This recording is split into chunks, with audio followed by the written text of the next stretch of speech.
kind of book.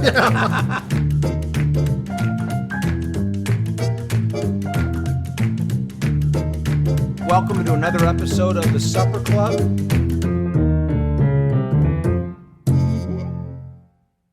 The Supper Club brought to you by Kuna Food Service, a family-owned tradition since 1918. The Pasta House Company Restaurants. Lordo's Diamonds, your family jeweler for life. Oliva on the Hill. Barquette Realty, nationwide real estate investor. And Fresta Limoncello. Keep sipping, my friends. Hello again, I'm Joe Fresta. Welcome to the Supper Club, brought to you by Kuna Food Service. Today we have another very special guest, Mr. Chris Pronger. Chris, welcome to the show. Thank you, Joe. Good to see you, Good buddy. to see you. Yeah, thanks for coming down on the hill and my pleasure. Braving the always weather. Good. Yeah, always good being down here. But you're no stranger to that. You were born in 1974 in Dryden, Ontario, Canada. You're used to a little weather up there. Probably played a little pond hockey and whatnot. That I did. A little outdoor action. Yeah. I don't know though. I'm a fair weather fan now. I don't like the cold weather much. Well, anymore. after being in Anaheim, I bet that gave you a nice taste of the good stuff. That was right? nice. My first year. my first year there, 364 and a half days of sunshine. That was pretty good. Yeah, right. Hard to beat. Pretty tough to beat that. Yep. Well, listen, man, I'm going to go over some accolades. I had to make notes because there's so many of them. All right. All right. You were picked number 2 overall. That I was. 1993 draft by the Hartford Whalers. Correct. Right? Hart and Norris winner in Correct. 2000, along with a President's Trophy. Correct. You were runner-up twice for the Norris. Yes. All right. Stanley Cup champion.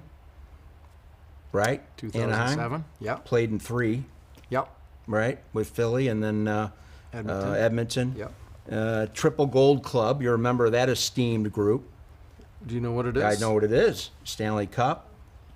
Olympics. Two Olympic gold medals and 2 international play. World Juniors and World Championship. You actually don't need the World Junior, just the World Championship. Oh, you had 2 of those? I played on the World Junior too, but you only need a gold in the World Championships, a gold in the Olympics, and then a Stanley Cup. Well, you overachieved. I got 1 extra. 1 extra to grow on.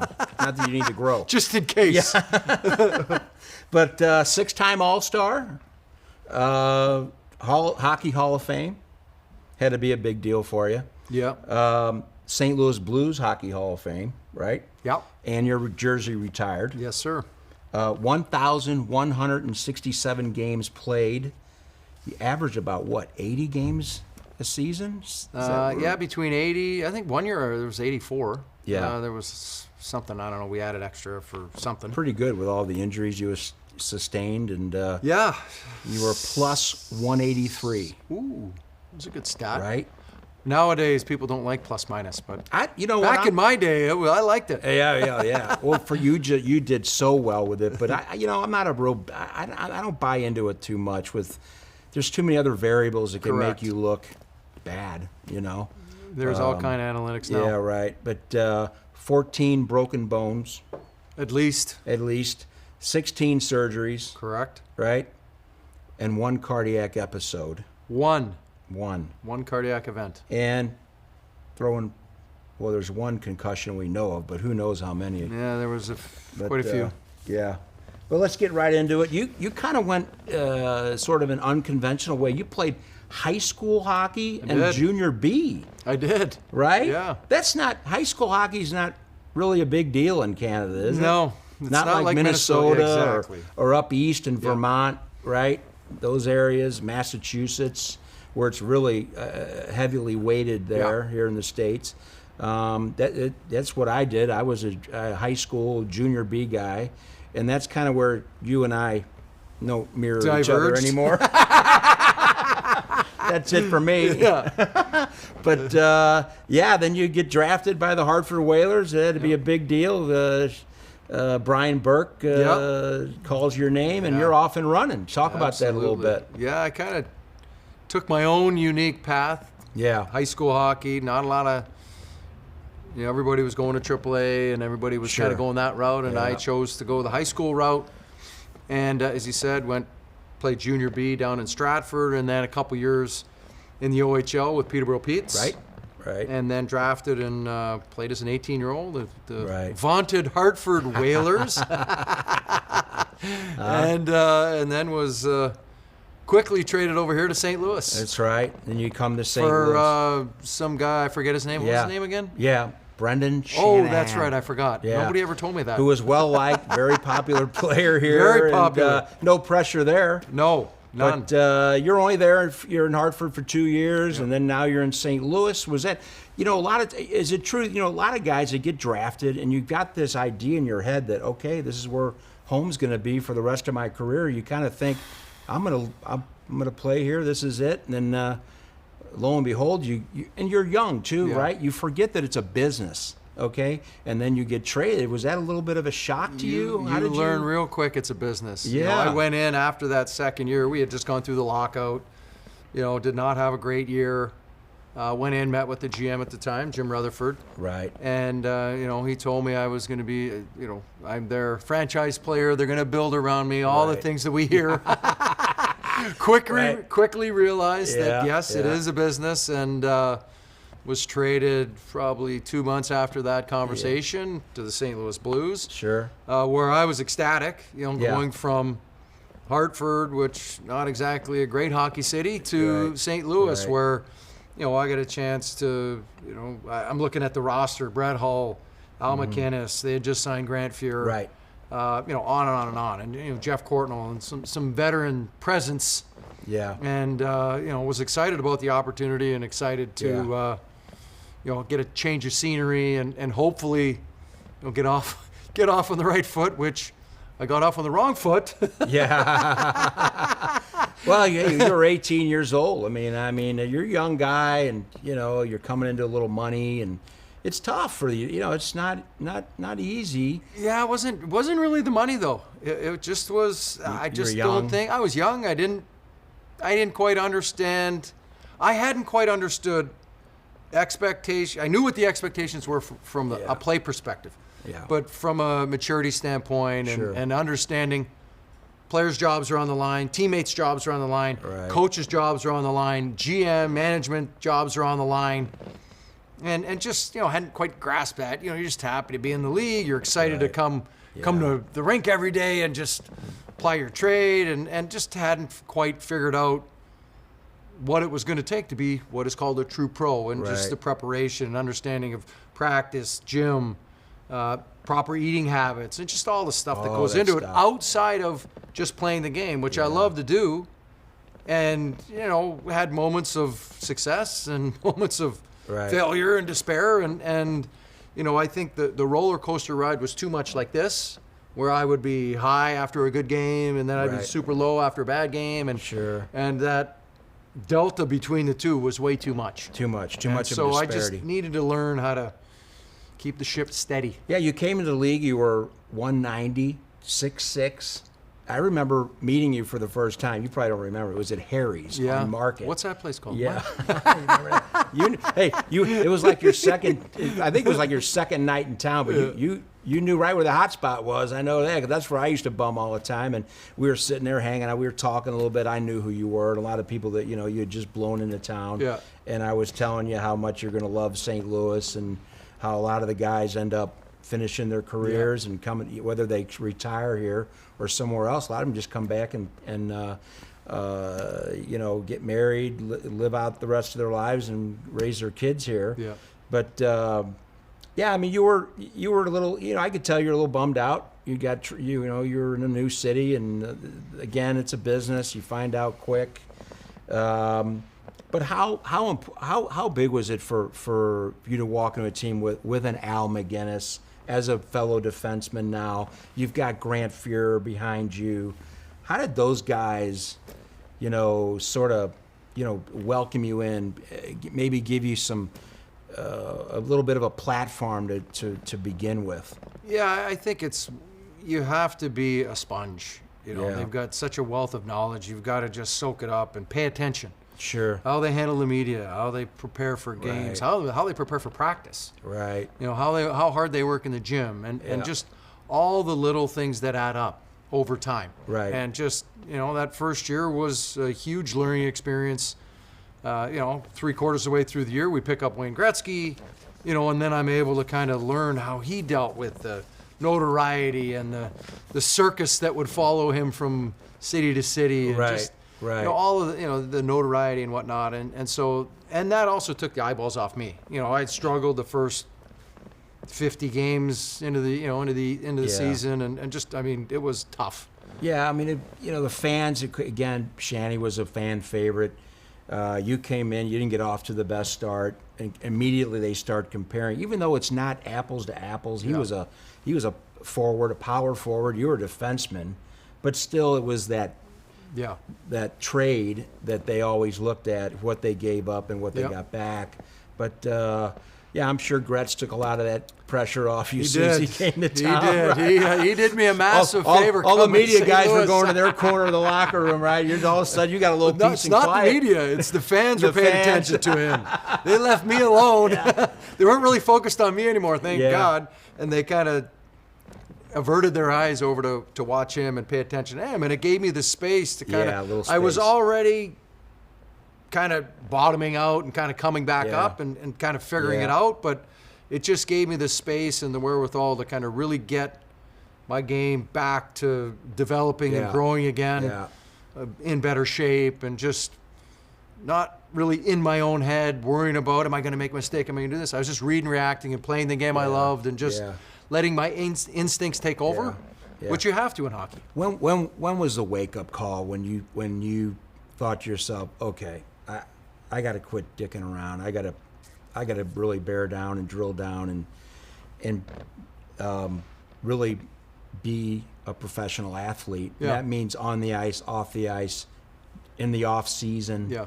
When did that light go on? Yeah, I think it went on during the season, but it's during the season. You don't have time to really invest in fitness, and you're trying to get back into shape and get into a proper shape. Right. But you don't have the 3-4 months sometimes you get in the off season to really invest in that. And so as I ended that season, that next summer was when I started, okay, I need to be in way better shape. I need to come into camp prepared, better VO2, better physical stature. Sure. And came into camp in great shape, felt really good, ended the season well in the playoffs, and left on a high note in that regard.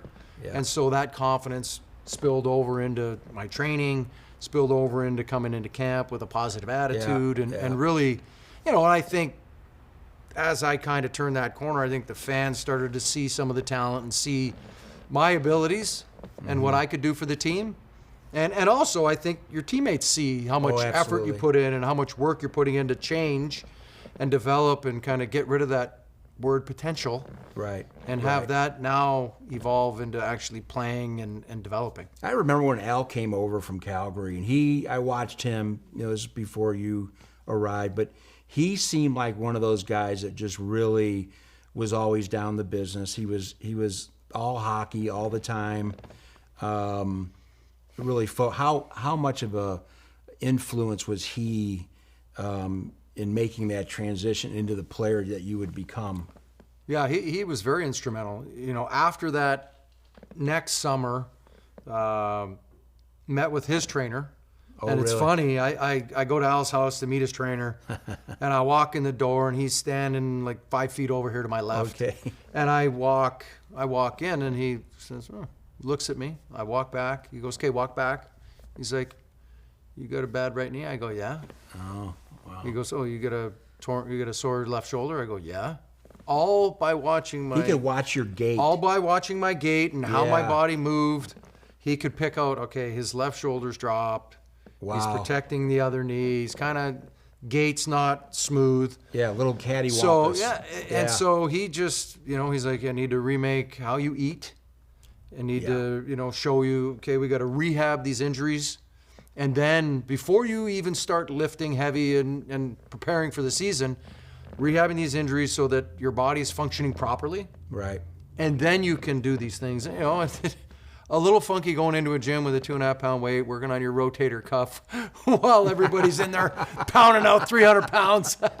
Right. Yeah. Right. But getting, having an understanding and really walking through and talking to him about the path. Right. And just Right. month after month, year after year. And so by the third year of doing that was the 2000 season where I won the Hart Norris. Yeah. Yeah. And investing in my body, investing in the training protocols and all the, the sacrifice and dedication it takes to get there. It was a process. It did not happen overnight. And we can look at all these kids coming to the league now, and it doesn't happen overnight. They might come in and have some good games like I did, but they're going to have bad games too. Right. Not quite and getting it just, it takes time to understand what it's going to take to be a pro, the experience of playing in the league and knowing the league and the players and the tendencies and all that stuff. It takes time. When you also won the President's Trophy that year, but what did you feel like all this you did, all this preparation, the work you put in? Did you feel like, okay, I've arrived now, and now I've got this under my belt? Yeah, I could feel my physical stature. I could just all the hard work and the compounding of that work starting to pay dividends just in my confidence, just in my abilities and developing and honing my craft and understanding the league, as I mentioned, the tendencies and just players that I was always matched up with. Yeah. You had a really good understanding of how to play them and how to be most effective. You're in pretty good company, right? Bobby Orr was the last player to win those 2 awards in 1 year, and that had to give you a lot of confidence. It did. I don't care who you are. And then you sort of take on this new persona, if you will, right? This kind of the physicality, the mental part, the outwardly against foes as well as some teammates. You probably had to whip into shape moving forward. How did you get into that mindset? Because you weren't that way in the very beginning. Well, I think that's learned, and I think that's the development part. As I said, coming in the league, not really understanding what it was going to take, not having set standards, not having gone through all the adversity and created the grit and resilience and formed that character that it was going to take to get over the various failures and adversities and difficulties that I faced. And all of that was just preparing me to be a better leader. And I'm going to hold myself to this standard, and I'm going to hold my teammates to this standard. Yeah. I'm here, they're here. Yeah. And if they can't stay here, then that's on them. That's right. You won the Hart, the Norris, the President's Trophy, but you also met your future wife that same year. I did. Lauren Breeze. I did. Yep. So, boy, that was a banner year for you. 2000 was a heck of a year. Yeah, right? Yeah. So we'll talk about her a little bit later on. She's so great, a great wife, great mother to your kids. Yes. And then in 1998, you have a cardiac episode. You get freak accident. Yeah. You get hit right over the heart with a puck. Was it a hard shot? Was it something that maybe just took you by surprise and jolted you a little bit? Yeah, it was. We were killing a penalty on a playoff game against Detroit. A puck went D to D. I stepped out into the lane to block it. Yeah. And it just, Dmitry Mironov, he's got a pretty hard shot. Yeah. But it just, it was more, I think, the timing of it. When it hit me, it just came right up, hit me right in the heart.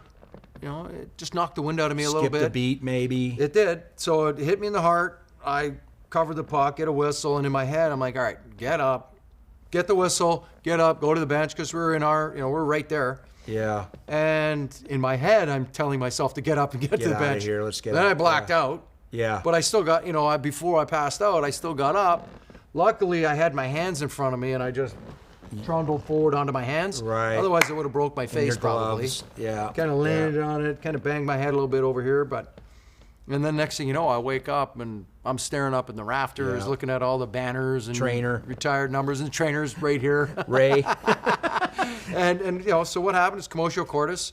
Yeah. My heart was about to beat, just the timing of when the puck hit. I missed the one beat. Yeah. And that's how much oxygen goes throughout your body. Boom, down I went. Was not breathing which stopped my heart.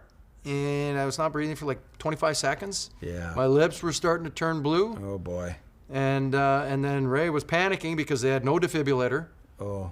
They were getting ready to do mouth-to-mouth, and, next thing you know, all of a sudden I just came to, and then I was like, oh boy, what's going on here? Yeah. And I look over, our bench is right there, guys are crying. Really? And just scary you can moment, see the concern man. on everybody's face, and you're just like, what's going on? Right. For me, you think, you just passed out or, something, right? Lauren's probably watching on TV. She wasn't around then, 98. Wasn't wrong yet? Okay, yeah, it was before. She might have been in pre-Lauren. School at somewhere. All right. But, hey, a fellow My parents Blue. were there, though. Oh, were they really? Yeah. Okay, yeah. Watching the game. Had to be scary for them as well. Oh, absolutely. Being in the audience. Yeah. A fellow Blue of yours had a cardiac episode of his own, Jay Bomeister. Yes. Another tremendous defenseman in his own right. Just to love to watch him skate. Yeah. One of the most beautiful skaters I've ever seen in my life. Just very smooth. You talk about one of your defenseman part. I don't think he was your partner, but you guys were on that core in Anaheim. Niedermeyer, Scotty Niedermeyer, but two beautiful skaters. But Jay, he had that scare with that cardiac I'll tell you a funny episode story. too, as well. In 98, they didn't have a defibrillator in the building, and they had the doctors way up in the nosebleeds. Yeah. So good. after my incident, they moved the doctors right behind the Detroit bench, and they had defibrillators were in every building. Yuri Fisher collapses on the bench. The doctor is immediately there. Yeah. Defibrillator, boom, bring him back. Yeah. Saved his life. Now, unfortunately, he had to retire because he had a heart defect. But Jay, same thing, goes down in Anaheim. Defibrillator right there, doctors right there. Ray, having gone through it already, right there. Different deal. Ray Borelli's had quite a few experiences. Yeah, right. Scary moments, but two different diagnoses, right? Yeah, his was completely different. He had a heart issue as well. I want to ask you, one of the things I've noticed with players and whatnot is the amount of caffeine intake. I mean, on the way to the rink to the morning skate, they hit Starbucks or the coffee shop and get a big coffee on the way. They get to the rink, putting their stuff on, maybe getting on the trainer's table, drinking another coffee, maybe do the morning skate, 45 minutes, go have lunch with a couple of the boys, take a pregame nap, drive back to the rink. Maybe they pick up another Starbucks. Then they get to the rink. Maybe it's a Red Bull, right? Or right two, before, right? Yeah. And then now you see guys on the bench right before puck drop. They're hitting the smelling salts. Is it a little? You think it's a little too much? A little too much? No, actually, no. No. Okay. I mean, I don't. It's funny enough. Craig Conroy used to take what's used to be called Agent Orange. Oh, really? And it was like chock full of caffeine. Really? He'd take that and he'd go to bed. He'd take his pregame nap. So it just, it's player dependent. It's every person's different, how much caffeine you take and what you take before games and all that kind of stuff. You might have a coffee before you go to pregame skate, but before the game, I'd have a couple cups of coffee. Yeah, right. Some guys do Red Bull. I wasn't really into that. I'd get too jacked up. Yeah, too much. And you're not jacked probably up. get out there and go, maybe get a little crazy. Not that you weren't already. Yeah, exactly. But I didn't need it. I was already there. I did not need any more. No. So your tenure with St. Louis, you played 9 seasons in St. Louis, and Bill Laurie puts the team up for sale. Larry Plow was the general manager at the time, and you get shipped off to Edmonton. Talk about that a little bit. What that was like. There was a long stint here. Yeah, long stint. I'm a firm believer that everything happens for a reason. My time was up. I think, there was a lot of stuff going on behind the scenes the last few years of my tenure here, and right. It was time to move on. They were taking the team in a different direction. They were knocking it down to the studs, and I would not be fun to be around in a scenario like that. Right. So. Right. It worked out. Got to Edmonton, had a great year there. Enjoyed going to the Stanley Cup Finals finally, get a taste. Unfortunately lose a Game 7. It was a different trade because we had heard my agent in L.A., Florida, Boston. There was a few teams that I guess were kicking tires. Sure. And Edmonton came out of the blue, so it kind of caught us off guard a little bit. Uh-huh. But just how that team came together, the style of play that we had. It was just a fun team to be a part of. Yeah. Me personally, I was shocked that they traded you. Larry Plow came out and said it's because of the sale and they wanted to control. I'm not buying that. By the way, I'm not buying that. I didn't buy it either. I'm still not buying that. I didn't buy it either. And they basically, you were the best player on the team, in my opinion. And if you're selling a team, wouldn't the buyer want a turnkey deal? You would think. Did you maybe want to win a little too much on that team, and maybe how do you want to win? Let me ask you this: how do you want to win too much? Maybe there's guys that just want to. They didn't want to win. Maybe they want to coast. I don't know. Well, then I don't know. Well, then get rid of me then. And then I want to win. I don't know. If they don't want to win, then get rid of them. Right. Why trim salary that way? Wow. I don't know.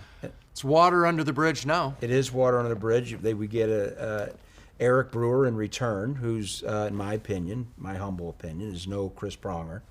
So I found the move a little bit odd, and was sorry to see you go. But you did. You got to go. You got to experience your first Stanley Cup. It all works out in the end. 1 year. Tell me about that whole experience. You go through the whole grind of an entire season, the playoffs, which is basically an entire season on its own. Olympic year. Oh, that was an Olympic year, 2006 Olympics, which were a disaster for us in Canada. We were not good. All the way over to Milan, Italy. Right. Torino. Which is where they're going again. So, trade, coming out of the lockout, training camp, season, Olympics, playoff stretch run, trying to make the playoffs. Right. And then, 2-month grind. Yeah. Trying to win a Stanley Cup and, fall 1 game short. 1 game short. Incredibly disappointing, but again, and you'll hear me say it a lot, I wouldn't change anything having gone through that and understanding the level to which it's going to take and where you got to get to win. Sure. I think that experience only helped me understand where I needed to get to. Yeah. How to do it. The emotions you go through. Not only myself, but then, how you lead and how you push others. And, to your point, what I learned in St. Louis and then what I learned in Edmonton. Sure. You're melding all those things together. Yeah. And, was I would argue, a different leader when I was in Anaheim than I was in St. Louis and Edmonton. Yeah, and to your point, just the regular season is a grind in itself. It is a lot of hockey. Now you throw in the Olympics. Sometimes it's world championships, whatever they do. I don't know why they just don't do it in the summertime, maybe. But it's a lot of hockey, man. A lot of and the injuries you sustain along the way, and then I call it the second season, the playoffs. Oh, it's such a long, it's like another season. And then some. Yeah. All the way into June? Playing every other day, the grind. If you if you go Game 7 all the way, you're playing 28 games over 2 months. It is, and every shift, every period, every game matters so much. Momentum swings and all the things that happen and transpire. It's an absolute grind. And the physicality is raised to a whole nother level. Right? When I say every shift, the sticks. All right. Would you like to partake in, from time a little to bit time. of your own? Anyway, let's take a break. We'll be right back with the Supper Club and Chris Pronger right after these messages. Kuna Food Service, providing quality food to people across the Midwest, is part of our rich history at Kuna because food brings people together. We specialize in having a large variety of food products and food supplies, catering to an array of businesses that turn to us. Kuna Food Service, a family-owned tradition since 1918. Oliva on the Hill. It's Italy in the city. With exquisite old-world charm, this ideal setting is perfect for your next special event, wedding, just having lunch, or enjoying Wine Down Wednesday and the Antique Market. Check it out, olivaonthehill.com. Lordo's Diamonds, your family's jeweler for life. Family owned and operated for over 70 years, specializing in engagement rings, fashion jewelry, gemstones, and in-house jewelry repair. Relaxed, friendly atmosphere, competitive pricing, and a selection second to none. Conveniently located just west of the Galleria on Clayton Road. Lordo's Diamonds, your family's jeweler for life. LordosDiamonds.com. Go Fresta for Fresta Limoncello. My handcrafted small batch citrus liqueur is perfect for sipping or pouring in a cocktail. All natural, gluten-free, Fresta Limoncello is sold at Schnucks, Dierberg's, Straub's, Total Wine, and local restaurants. Fresta Limoncello. Keep sipping, my friends. Welcome back to the Supper Club, brought to you by Kuna Food Service. Again, we're here with Chris Pronger, Hall of Famer, retired in the rafters here in St. Louis. And what is it, 2007 now? You're in, you had that 1 year in Edmonton, and now you're in beautiful Anaheim. Anaheim, California. beautiful. Yeah, Southern boy. California. Huh? Talk about, you kind of, you Wow. went by, you did the Gretzky thing, right? Yeah. From Edmonton. Yeah, pretty to, like, close. Southern California. That's about where everything That's where it stops. stops, kind of like where you and me with the junior B in high school, That's right? Two to spare. Yeah, right. So Brian Burke brings you guys get Brings back me together back. again. We reunited. Yeah. Reunited, and talk about that trade, what they got, what how. Yeah. It What was was involved there? Yeah, Berkey had to give up. Wow. So it was a first round pick, and then Joffrey Lupul and Vladislav Schmid, young defenseman, Right. and a second round pick that would turn into a first if we made the playoffs or something. So it was going to Okay. be, we were going to make the playoffs. So it was going to Right. be two Right. firsts and then the two players. And then, funny enough, when I got traded to Philly 3 years later, Yeah. Joffrey Lupul had already been traded from Edmonton to Philly. Oh, really? And he was wow. part of my trade again. Wow. You guys are suitcase buddies. Yeah. Wow. So Yeah. that's our claim to fame. That's how we're Yeah. Yeah. tight. But anyways, Yeah. Berkey, getting back together with Berkey and just going to Anaheim. And we had played them in the conference finals when I was in Edmonton. Yeah. Knew the team really well, knew kind of where they were going, and knew what they wanted to do, what Berkey was trying to put together. And Right. that was just, our whole ethos that year was Stanley Cup. And again, like St. Louis, you step into a great room, great dressing room. Timu Solani, you've got the Niedermeyers, right? Yep. They were both there together, I believe. Yep. J.S. Jaguar. Sean O'Donnell was my partner. Yeah, right. We had a good. Todd Marchant was there. We had a good, a really good veteran team with some up and coming youngsters in Ryan Getzlaff, Corey Perry, Right. Dustin Penner, Chris Kunitz. Isn't that something? We had a good young group of players, good energy, Yeah. and then we had the veteran presence. I mean, you talk about hitting the ground running. I mean, it was turnkey. I mean, you were there, and you're probably excited to be there, aside from the weather. Yeah. But it was just a really solid hockey team. Talk about that. Yeah, the and different then guys. a little bit into the year, we traded for George Peros. Oh yeah. Added Brad May at the deadline, so we had a Couple grind tough line. guys. We had Sean Thornton. It was Yeah. such a fun team to be a part of. We could play a tight checking 2-1 game. We could Sure. play a high scoring finesse 6-5 game. We could play a tough rough and tumble game. We could, however you wanted to play, we could play. Right. And that was a lot of fun just to be a Yeah. part of. And great goaltending. Brzgalov was our backup. Yeah. You know, He was so- a piece of work. Huh? Oh, yes. That guy was. Oh yeah, He was an He's a interesting beauty. cat. So it was just a really fun team to be a part Yeah. of, and our top line was Kunitz, McDonald, Solane. Then we had Penner, Getzlaff, Perry. Yeah. And we had Niedermeyer, Paulson, Moen, and then we had in the playoffs we had May, Marchant, Thornton. Pretty strong. Oh yeah, so Yeah, just pretty you strong. go up and down the line. We could just. It was a really fun team. So to play. now you've played with Al McGinnis in St. Louis, and now you're playing with Scotty Niedermeyer in Anaheim. Talk about the difference in those two great players, but talk about how they went about their business a little, or how they played, maybe two different Yeah. styles, but two great defensemen.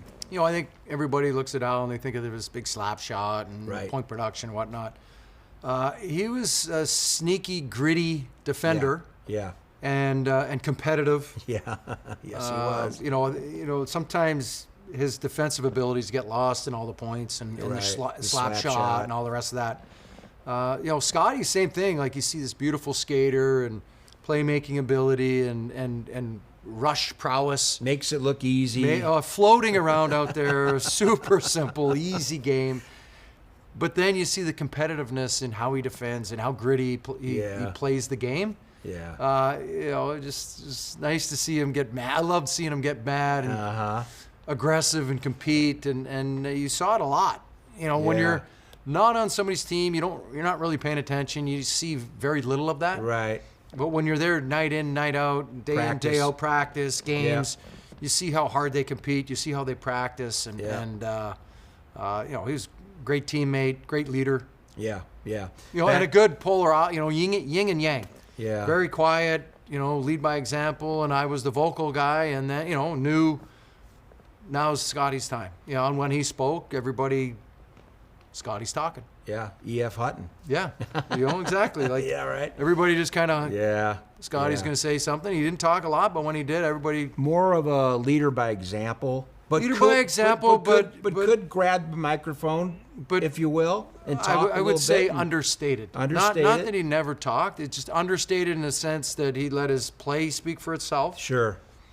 And then had a really good feel for the room, a good pulse on when he needed to speak up. Right. You've got Teemu and passion and how he played the game, and he would talk.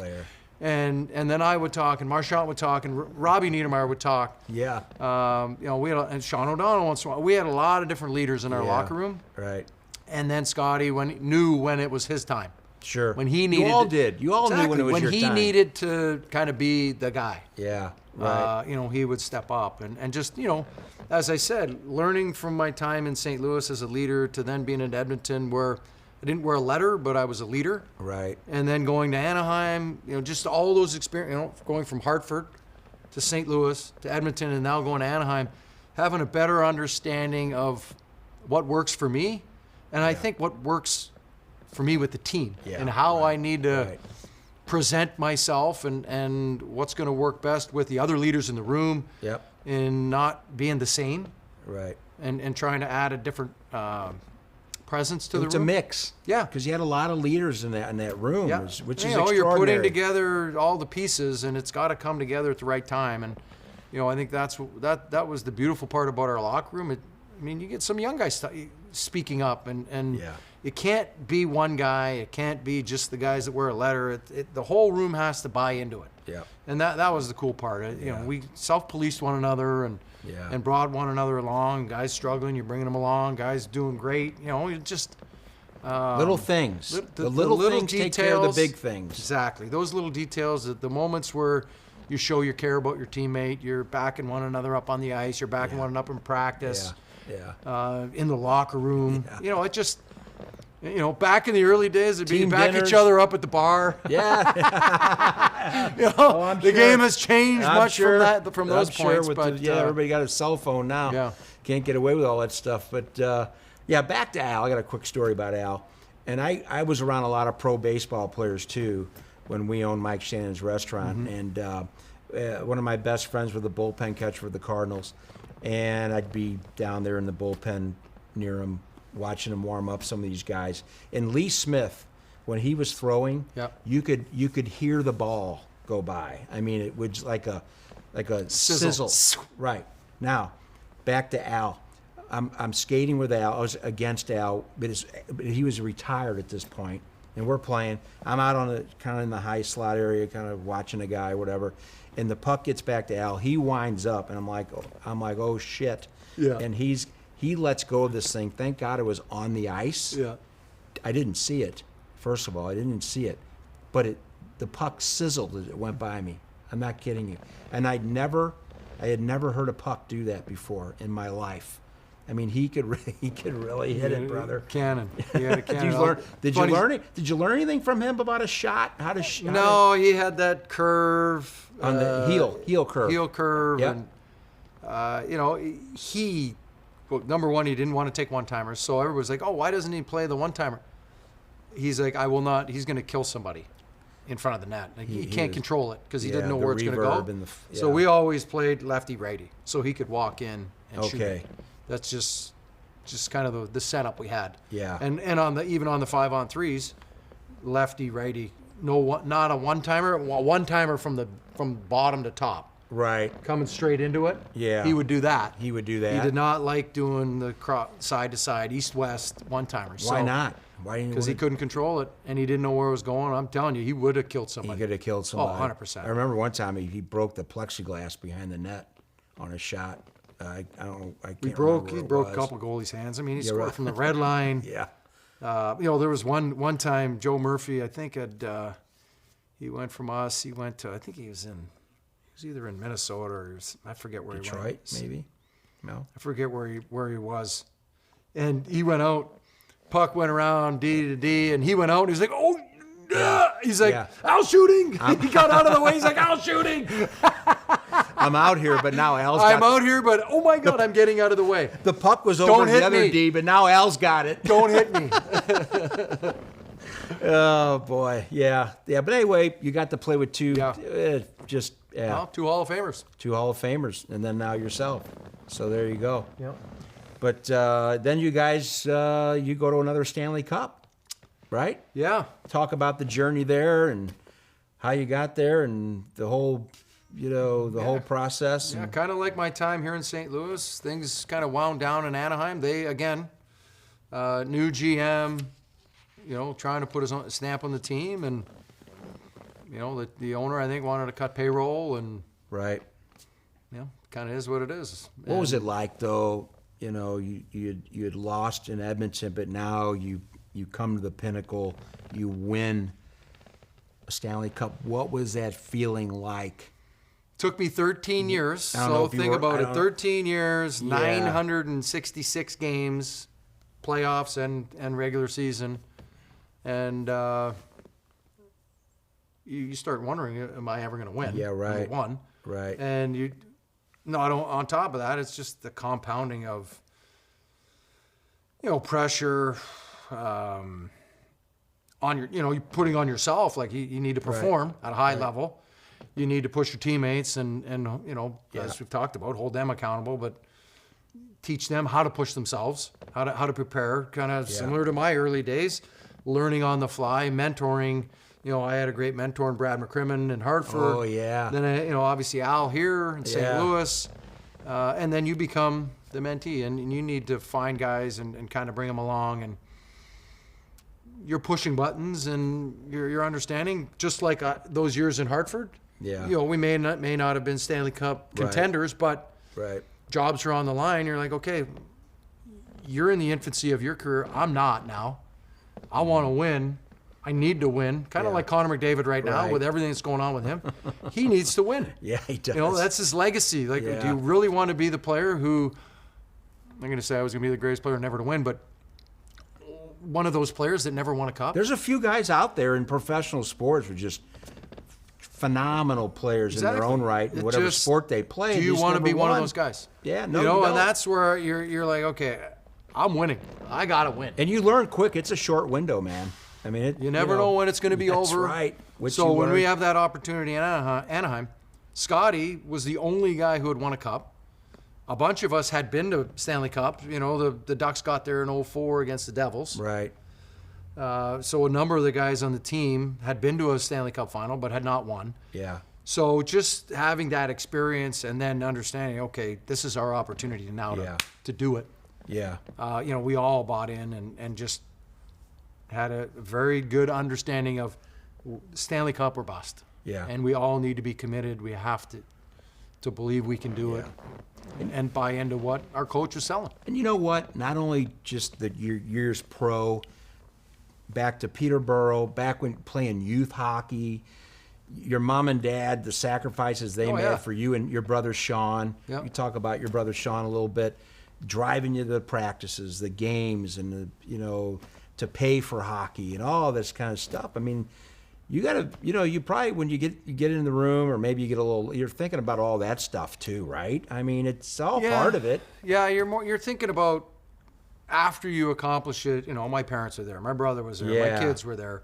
Some great friends were there, and just the experience and the understanding of you're finally able to reach the pinnacle. Yeah. You can take a deep breath and be like, I did it. Yeah. We're able to do something with a great group of guys. And what an experience. And it's just such a valuable life lesson that I still carry with me, and what you're able to, when you have belief in one another, what you're able to accomplish, and just able to take action and execute and just night in, night out perform at a high level. It's incredible. Life lessons in losing a cup too, as well as winning. All of it. You learn what you can take from losing and failure and heartbreak to what it's going to take, the sacrifice, the dedication, all that to win. It's all valuable. It's all valuable moving forward in life after hockey, which is what you're doing. We'll talk about that a little bit, but now your years in Anaheim wind down, and then you get traded to Philadelphia. Yeah. What was that like? That's a whole nother deal there. You've got a different kind of media to deal with. This is the East Coast, right? These are some. It's a rough city, man. Oh, man. Right? Yeah, what was that like?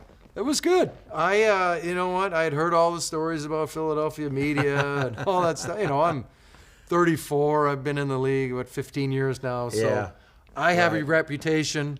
Yeah. They have a reputation, and I loved it. I loved the media. Yeah. I had a great relationship with them. I just said the first day I got there, I had my press conference with Mr. Snyder and Paul Holmgren, and we kind of do our Q&A, and then afterwards I do all my one-on-ones and all the different things, and I just said, I need to talk to all of you. Come in this room.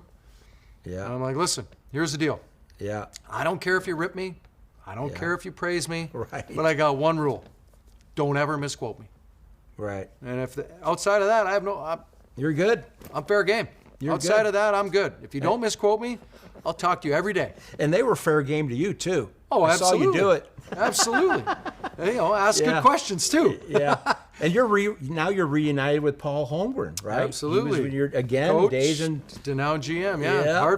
Hartford again. Yeah. Go from one Hartford connection to another. Yeah. With Berkey, and then now him, and so you're off and running in Philly, and totally different deal. But late in your career now, you probably really had to relish that travel situation where it was you guys now it's just maybe some puddle jumper bus rides maybe. Barely. Here, I'll walk you through it. New Jersey was a 1 hour bus ride. Yep. The New York Rangers were an hour and a half train ride. Yep. Washington was a 3 hour train ride. Yeah. We were in Long Island, Nassau County Coliseum still with the Islanders. 15-minute flight because we'd fly over to Islip because we had to beat all the traffic. Yeah. And then we had an hour flight to Pittsburgh.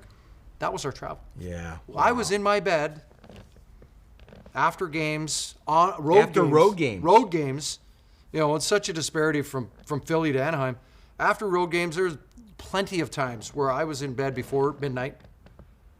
In Anaheim, if I was in bed before 2, it was that was a big miracle. Deal. Yeah. Because remember, at John Wayne Airport in Orange County, they've got a curfew, 11 o'clock.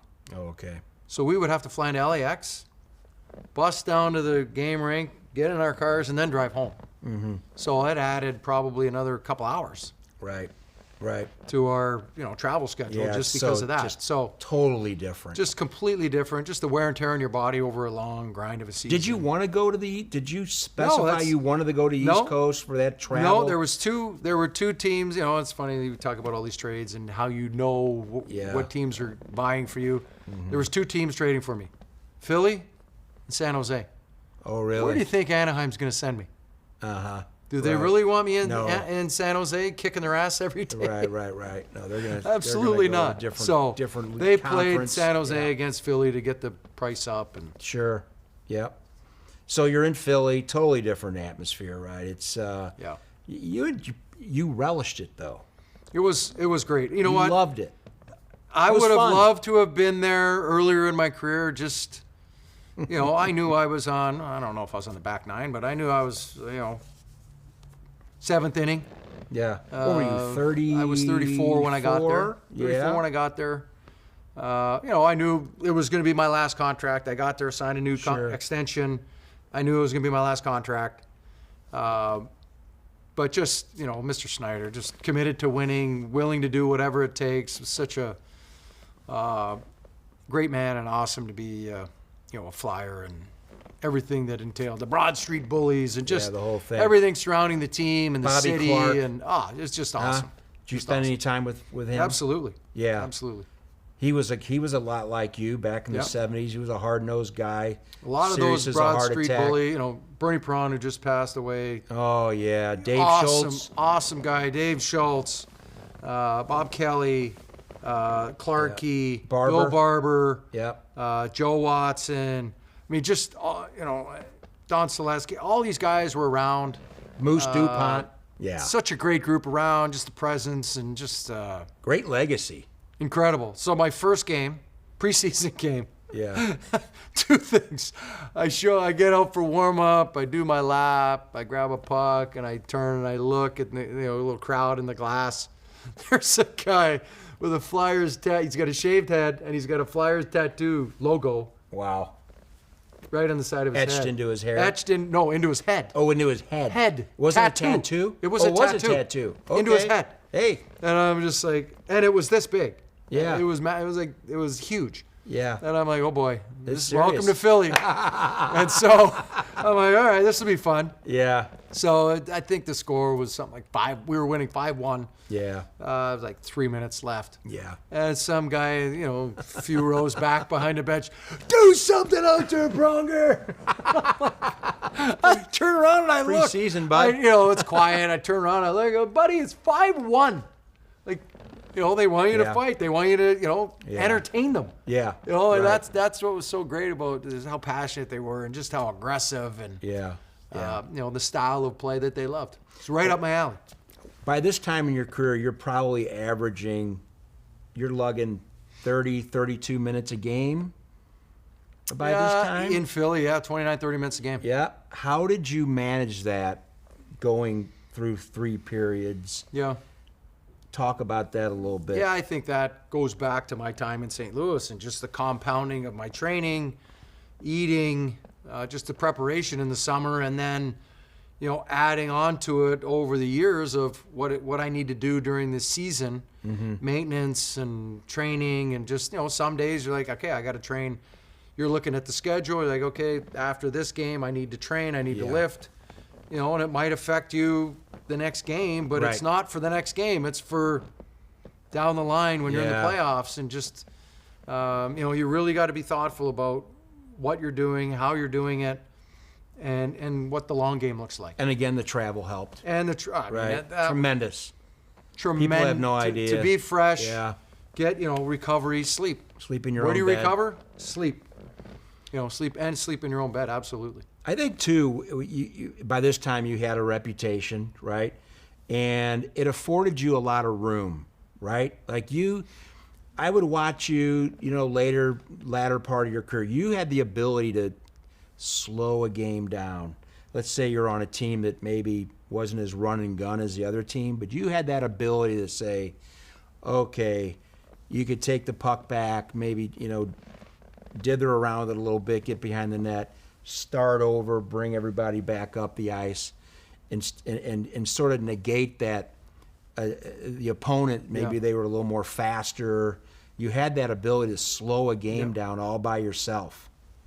Yeah, I think you just, taking a deep breath and just, all right, what is the pace of the game? What does it look like? Is it playing into our favor? Is it playing against us? Right. And then have an understanding of how do we slow it down or speed it up. Yeah. And how quickly you move the puck, how quickly you're reacting to things, and just having a feel for the game. And that goes back to what I talked about earlier in Hartford. And then coming to St. Louis, is understanding and experience and knowing tendencies and knowing the league and knowing your team and knowing the other teams. Sure. And how they like to play, how they, what can be frustrating. Yeah. And all those different things. And so having that unique ability to have all of that at your fingertips after 15, 16 years in the league, it's incredibly important. And you had that ability to do that. Again, Norris and the Hart, we go back to Bob Orr, he certainly had that ability to do that back in the 70s. Yep. He could control. Little bit, his was a little bit different. Well, yeah, he was special. He was special. He was doing it with his skating. Yeah. I may have been doing with passing. Yeah. You had that 40-footer you'd like to unleash. I remember one time, it was during the lockout, we were skating. And we were at Kirkwood Rink. I'll never forget it. And you come to the bench and you're all pissed off and you're yelling at these guys about passing lanes, and I say, hey, but they don't even know what a passing lane is. Forget about it. They don't. I even think know that may have been my last time playing. Yeah, that was it. That was I had enough. Pickup hockey for you. Yeah. And we played a little bit too before you guys would go to training camp. Yeah. You were kind enough to let Some me summer skate with you skates, guys. absolutely. you had a few choice words for me too sometimes. Everybody's fair game. I said, hey man, if you're out there. Hey man, that's Chris. They're making a line change. I'm going back for the puck, and all of a sudden, I'm looking in the plexiglass to see if anybody's behind me. Nobody. They're making a line change, but then here you come flying through. You took the puck away from me and said, "Don't worry, Joe, I got it. I'll take it." We got to keep up a pace around here. Yeah, we got to get things rolling here. Never forget that. I got a good laugh out of it. It was a lot of fun. But yeah, I mean, here's another thing. Before I forget, what size skate did you wear? 8 and a half. Pretty small. Depends. As I got older, you need it tight. Yeah. What was these the are thing? 11s. Because I'm like, you're 6'6". Yeah, these are 11s. You wear those are 11 shoe. Yeah. And I would watch and say, man, he's got small. I had him tighter, and then as I got older, just skate better. Less blade on the ice. No more. You could skate. No, just more agile. I needed to chase all those little guys around. Right. And just you could be quicker on a. But as I got older, I went a little bit bigger. Oh, you did. Just your feet change. I had heel issues later on in my career. I had bone chips. Some broken feet. Different things. I broke my toe one time, so I needed to change my skate a few times. Yeah. And change the way how I skated. Yeah. I remember. I remember watching him. Like, God, he's got some awful, small skates for as tall as you are. I didn't have the skis like some of those guys. Yeah, right. But they weren't as coordinated either, though. What the thought was behind that. Oh yeah, right. So you go to another Stanley Cup. Talk about that. It was awesome. Some of your teammates on that team. Just to again, team comes together. Goaltending, defense, offense. I wouldn't say it's not that we caught lightning in a bottle. It's that we came together at the right time. Right. We really came together as a group. And I think the big moment that kind of galvanized us and really solidified and tightened our group was Paul Holmgren. There was a lot of, as you might imagine with Philly, there was a lot of rumors leading up to the trade deadline that this guy's going to get traded and they're going to bring in this guy and they're going to do this, they're going to do that. And he literally called a meeting, I think it was a couple days before the trade deadline. He's like, this is my team. You are my guys. I'm not making any trades. If I do, I might bring another piece in, but I'm not trading anybody off our core group. Yeah. This is our team. Yeah. And, I think that allowed everybody to take a deep breath, kind of really calmed everybody. And from there, we kind of went on a run. Focus on what's ahead of us. Focus on playing. Focus on what we needed to do to win hockey games, how we needed to play, and guys just were more committed. Did you get off to a little bit of a slow start? It was a kind of a it was a crescendo, very roller coaster season. And just sort of got it together, peaked at the right time, and fired our coach a month into the season. Okay. New coach came in, Peter Laviolette. He had to feel out what he had piece-wise and style-wise and, implement some of his systems and how he wanted us to play. And it took a while for us, I think, to grasp it and really kind of work as a cohesive unit. Yep. But once we did, you could see we had the talent, we had the ability. It was just putting it all together and went on that run and ran into a buzzsaw in Chicago. Yeah, they were on a little bit of a roll. Yeah. They had a deep team. They were a little bit deeper than we were. So I remember you're in the Cup with the Blackhawks. They're on that great team, Taves, Kane, a fellow friend of ours, Chase McKaig, and I go down to Chicago, go up to Chicago and watch a couple of games, and we're sitting in the stands. Always fun with Chase, but we noticed you're skating over and you're picking up the puck after the games. Yeah, that turned into something, didn't it? Yeah, it did. I mean, we were sitting around the lobby of the Drake Hotel, reading about you in the paper about this puck situation. Talk about that. Yeah, it's funny. They show all these previews to the Cup, and you're watching other series as they're going on to see who you're going to play. Yeah. Well, again, they're showing their board and they're taking the puck and they're doing all this stuff. That's that new thing they want to take the puck and they want to put it on there. So I'm like, well, who says they get the puck? You don't win the puck when you win the game. Yeah. Whoever has the puck, they can keep it if they want. Yeah, right. So, I tracked down that first puck to piss them off. Grab it, and they start crying at the official. I'm like, I'm not giving them the puck. Yeah. And I took it, and I was just sitting down in the room after. We were all mad. We should have won the game. Yeah. And just hucked it in the garbage. Wasn't paying. Wasn't even thinking about it. I'm like, I don't need this thing. Yeah. Well, then I had the puck to end game 2, and I'm like, well, I'm taking it again. Screw them. So I took it. Yeah. I still have the puck at home. I still have the game 2 puck at home. Oh, good. Well, hold on. It's paperweight on my desk. Hold on to it. Yeah. Yeah, it's a bad memory. I remember Chase and I looked at each other like, what the hell is he doing? So, I don't think there's any kind of milestone that was achieved. Plus, you lost that game. Yeah. So I'm like, yeah, we lost. So it wasn't until the next day we're reading the paper, having a cup of coffee about what happened. Got under their skin. Got under their skin. Changed the conversation. Yeah. And just we didn't have to answer questions about why we didn't win or why we're down 2-0. Right. And I think, and again, to go back, experience and all those things. Same thing happened in Carolina when I was in Edmonton. We lost the first 2 games. Yeah. On the road, we lose the first 2 games. We just have to take care of ourselves. Yeah. Win our 2 home games, which we did. Yeah. Okay, now we're going back. Best of 3. Yep. Yeah. Lose a heartbreaker in game 5, exhausted, and then we lose in overtime in game 6. We had a couple great chances to end it ourselves in overtime. And, sometimes. As the chips may fall. Correct. And, then they go on their run and win 3 cups in 5 years. Yeah. They had, unfortunately for us, they had a little bit deeper team. Yeah. Good hockey team for sure. But then we fast forward, and then you had that unfortunate incident with the concussion, the stick to the eye or the temple area. Yeah, the eye. Yeah. Directly on the eye, hence the goggles. Yeah, right. Yeah. What was that like? Another scary moment? Yeah, it's funny you bring up Chicago. When I was in Anaheim, that's how I broke my jaw on a follow-through. Same thing. Mm-hmm. Put my stick down to ramp the puck up. Yep. And Patrick Sharp's stick came through and broke my jaw. So this is a very similar situation. Happened to me in Philly. Mikhail Grabovski goes to shoot the puck. I put my stick out to, ramp it into the crowd, and it starts coming up right at my face. And right at the last second, I see it, and I kind of move, and the stick blade hits me directly in the eye. I had a little 2-stitch cut.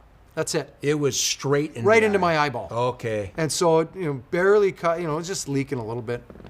A couple stitches, boom, I'm good. The full force of the stick blade right in the eye. Yeah. So, that's I was worried because I'm like, I knew it hit me right in the eye. And we've seen the pictures of Brian Berard and some of these other guys who've been hit. Yeah. Al got hit in the eye the 1 year. Yeah. So you've seen all these things happen, and you're like, I was worried. I'm like, am I going to lose my eye? Because I couldn't open my eye. I couldn't see. Everything was blurry. Everything. I was like, oh my God. Did you start getting the headaches right away? And no. All that sort of thing? Because I wasn't worried about first off, I didn't think I had a concussion. I was so worried about my eye. You're right.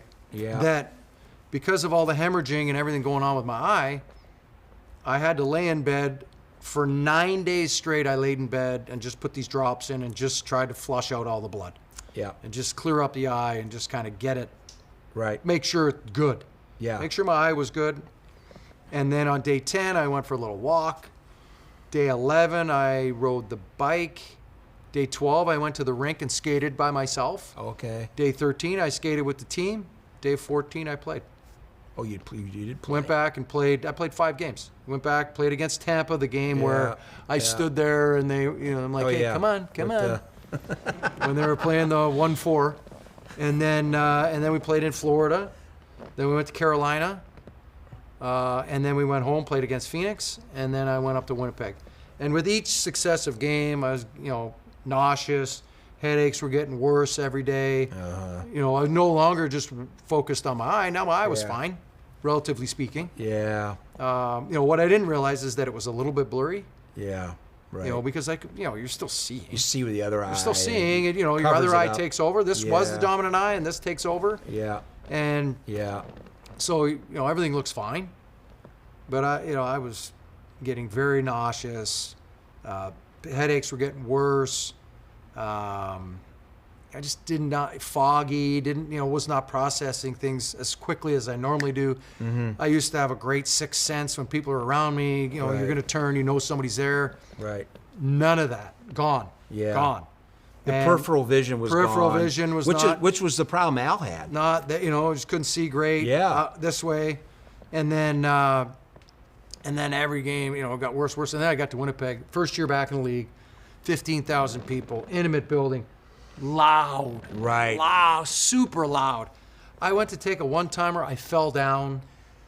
Wow. Balance issues. Like all kinds of things going on that just finally I'm like, after every game, I just kind of tell the trainer, I don't feel great. Like we need to keep an eye on this.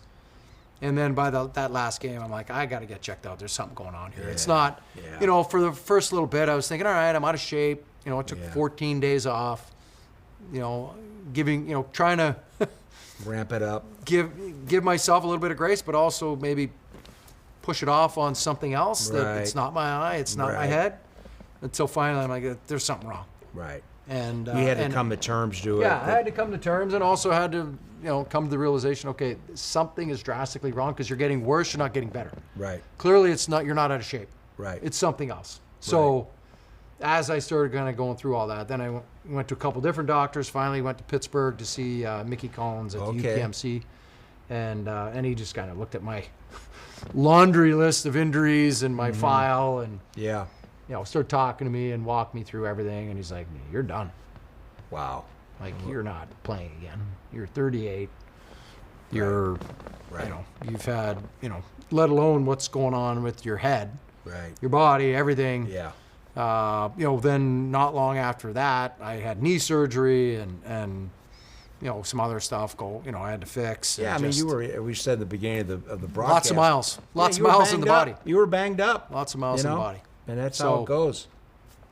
So it was tough. In the beginning, there were a lot of dark times in those early days post, injury, and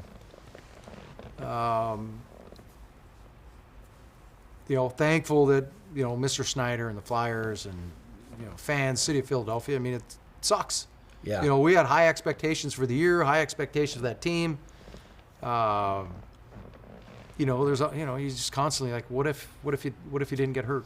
What could have happened? What could we have done with that team? And the other thing is too, you didn't get to go out on your own terms. I mean, very few people do, but to go out in that manner, it's tough. But I'm at peace with it. But it would have been different. At the same time, I'm dealing with that. Crosby was dealing with his, so I talked to him a few times. I was going to Pittsburgh and what have you. He was 24, I think. Did you go to his doctor? He had a couple. He used this one, but he had a couple different ones. A couple guys. So I'm 38. He's 20. Oh, he would have been 27. Mm-hmm. He's earlier into his career. He was young. He had already, he had won a cup, but he's still young and a lot left to prove in his career. Yeah. There was talks of him potentially quitting and retiring and on and on and on. And, he goes on to, he kept going. 6 years later, goes on to win 2 cups in 16, 17, still playing. Yeah.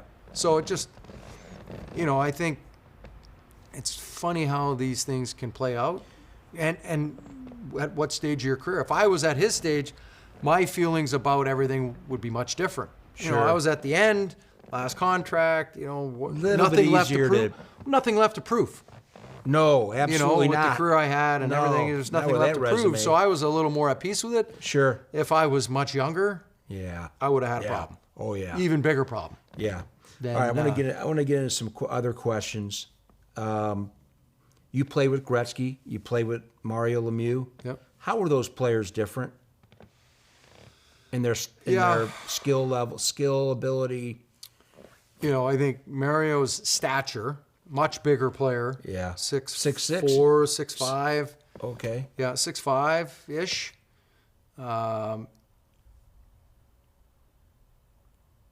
Deceptively quick, not quick, fast. Yeah. Powerful stride, long, powerful stride. Right.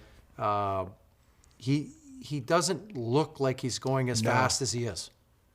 And that, the first time I played against him, that, when he was in Pittsburgh and early in my career, that's the first thing I noticed was, man, TV does not do him justice. Gretzky, a little bit smaller, a little more fast twitch. Yeah. Darty, see that. agile. Yeah. Whereas Lemieux is power. Hard to pick up on it on a television Very screen. hard. Gretzky, you could see how agile and quick he was. They're different players in how they played the game. But two of the most skilled players to ever play the game. No doubt. Yeah. I would, and if there's you're going to look Bobby at, Orr in that conversation too. But I would say these two had more skill. Oh yeah. In just how playmaking, scoring, all of that. Bobby Orr's incredible skater, incredible at everything he did, but their ability to, he took over the game in different ways. Right. Their ability to, whether it be score, play make, dominate the game, and just how they controlled the play. He did as well, just in a different manner. A little bit easier to maybe dial, as you did, and Bobby Orr, dial it down and control the play of a game. You could argue that the three of them, you could argue that those three, as you look at the, Gordie Howe's in a different category and just his style and how he did it. Yeah. Those three in how they, Bobby Orr changed the game. Yep. And then, Gretzky and then Lemieux, how they played the game very, not only cerebral, but, and how they dominate offensive production and, and just ability. I think I saw Gretzky say this, I think it might have been last year or a couple years ago. Had Lemieux been healthy, he would have broke all of his records. You know what? I agree. He was incredible.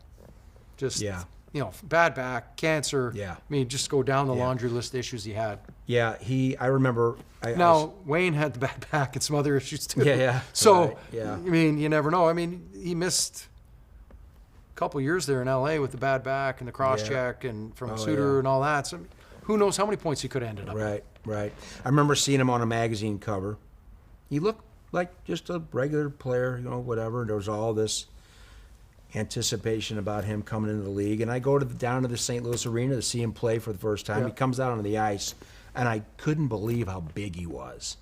Yeah. He was, and what he could do at that size. Just how soft his hands He could have were. three guys. How he could just handle it. Yeah. Hold guys off, make a play. Yeah, and make it look so easy. Yeah. But he looked like he was in slow motion, I but got he the green wasn't. jacket a couple times playing Pittsburgh. Yeah. Yeah, and could have three guys hanging on him and still dangle. I mean, it's just unbelievable. But, it's just, great players, and you got to play with both of them. And, of course, you got to match a little bit of Bobby Orr with the Norris and the Hart. And that's where it ends right there. Yeah, right. Two different styles. Absolutely. You ever get to meet Bobby? Oh, yeah. Yeah. Yep. Talk to him. Great guy. Yeah, that's what I hear. Yeah. Awesome. Yeah. Awesome. Yeah. So now your career comes to an end, and you've got to you want to do some other things. You get involved with the NHL as player safety. Yep. Which is ironic, right? Or not. Or not. Takes one to know one. Takes a thief to catch a thief. That's right. That's right. And then you go on to work for the Florida Panthers as assistant to the GM? Senior advisor to the GM. Senior advisor to the GM. What was that like? You get a little taste of hockey management? Yeah. Is that something you might would want to get into at some point, maybe? It was something that I thought I wanted to do, growing up. I wanted to obviously play in the NHL, and then when things were done, I'm like, always thought I wanted to be a GM or a president of a team, and started down that path, working in the league office and kind of learning the business side of it from the inside out, and then went to Florida as senior advisor to Dale Talon, and got to learn a lot. And when you see how the sausage is being made on the other side, it just wasn't for me. Yeah. I'm going to name one more name to close it out, and you'll never guess it, but he was present at your Hall of Fame induction. He was present at the retirement of your jersey. Jamie McLennan. Yes, the Noodles. He was a really important guy to you throughout your career, wasn't he? Yeah, I think here in St. Louis, I think he came in 98, 90, right? 97, 98 maybe. And backed up Fuhr. Backed up Fuhr for a bit. Then he backed up Roman Turek. Yeah. And, I think just great teammate, great friend. Love everything about the guy. Integral part of just, call him my $1 million bartender. But he was kind of a guy you could talk to, confide down to in. earth. Yeah. We'd hang out a lot on the road. We'd obviously go out after games and, whether it be dinner or your favorite spot, Harry's. Yeah, right. Yeah. But, no, he's just a lot of fun to be around. And just, we, obviously still talk a ton today. And he's been a big part of my career. Yeah. And unfortunately for him, shooting dummy at some points.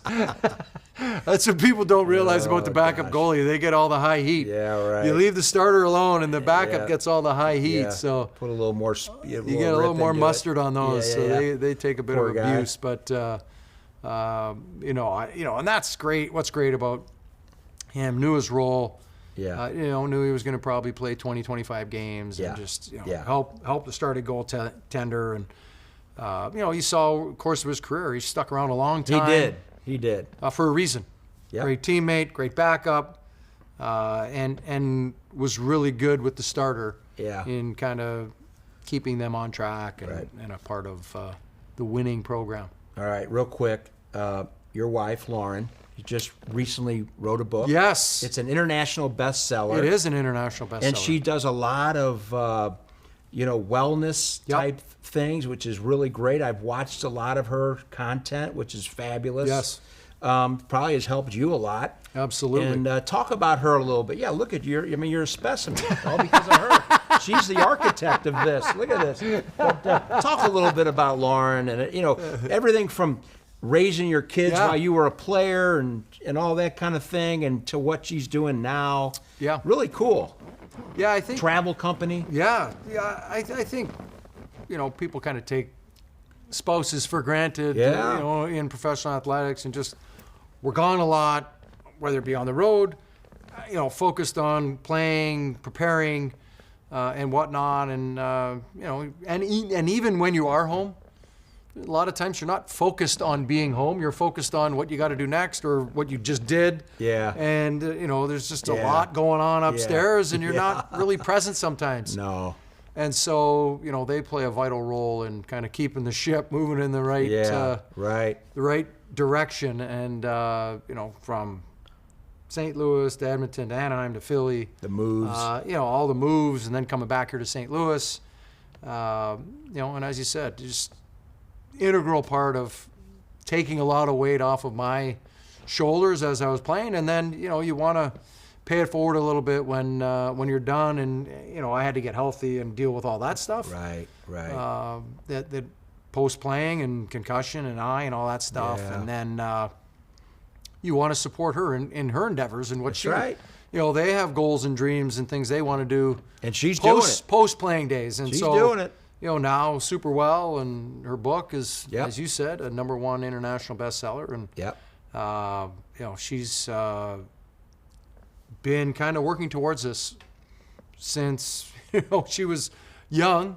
Yeah. And all the things. A dream of hers, like you said. They have dreams she too. dealt with over her childhood and now on through life. It's pretty special to kind of see how dedicated she is. And as I talk about my journey and all the things that I had to learn, and just to see what she's been able to work on and now put into place, that's and pretty cool. See it all come to fruition, and it's incredible. And you guys sort of co-collaborate too, which is collaborate neat. on all really this stuff. Cool. We're kind of intertwined with our temples. Yeah. And everything, life. Yeah. Hey, it's good. And kind of what we do, how we live our lives, and But no, the book, laurenpronger.com or Amazon. And no, it is very proud of all her work and effort and just how dedicated she is to, it's not, some of these people that you see, they don't live what they speak. Yeah. And just to see her live out, it's 24/7 what she does. What she talks about is how she lives. Yeah. And that's, I think, why it's so relative to people, is that, you get what you see. Yeah. And that's what I love about it is it's awesome. she's living out her dreams, and that's fun to be a part of. Last but not least, Jack, George, and Lila. What are they up to? Jack just graduated from SMU down in Dallas. Oh my gosh. Building a company with a buddy now, which is really cool. He's out of college now? Out of college already. Oh boy. My middle son is a junior at SMU. Okay. George. And then Lila is a junior at MICDS. Really? So yeah, they are all, and Jack is 6'6", my height. George is 6'7", a little bit bigger than I am. Okay, and then he's taller Lila, than you? Yeah. Oh, jeez. And then Lila's Lauren's height. So yeah, it's they've kept it interesting. Yeah. But they're all doing great and thriving, which is great to see and fun. Didn't the boys play a little basketball? They play a little high school basketball, a little lacrosse, and now they're matriculating and growing up and hopefully becoming fine young citizens. Right. Out into the real world here. Out into this real world, which is really quickly interesting. Yeah. Yeah. Very cool. Well, Chris, thank you so much for doing this, man. Best of luck to you. Thank you. It's nice to be a part of the Supper Club. That's right. Yeah. We're happy to have you. And again, man, thanks a lot. It's great seeing you as always. Appreciate it. All right. The Supper Club brought to you by Kuna Food Service, a family-owned tradition since 1918. The Pasta House Company Restaurants. Lordo's Diamonds, your family jeweler for life. Oliva on the Hill. Barquette Realty, nationwide real estate investor. And Fresta Limoncello. Keep sipping, my friends. Let's watch it go up. Cheers. Thank you all.